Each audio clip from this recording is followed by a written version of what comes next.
Hi guys, I'm going to show you how I did the little buns in this hairstyle. I'm only going to do one in this video because you just do the same thing 4 times. Okay, so you're going to want to pick a section of hair. I split mine into 4 pieces, of course. And you're going to want to braid that section. I want to leave some hair at the bottom out. That'll be your little poofy spike thing. And before I use a little rubber band to tie it off, I'm actually going to kind of loosen the braid.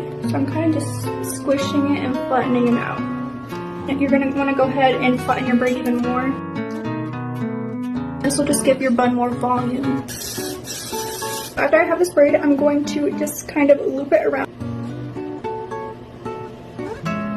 Wrap the second loop around. You can kind of hold it with your hand so you can kind of keep it the size that you want it to be. Once you have like the little tail end of the braid, then you bobby pin it back on in this side as well. What you want to do is you want to bring it behind that bun. I'm kind of just finding where I want the tail end of my braid to sit. I'm going to put a bobby pin through the bun, kind of angled downwards, so it's not sticking out of the front of the bun. You see that kind of makes it stick up like that. I'm going to kind of bobby pin it through half of this bun and half of the bun right next to it. So this way it stays a little bit more secure.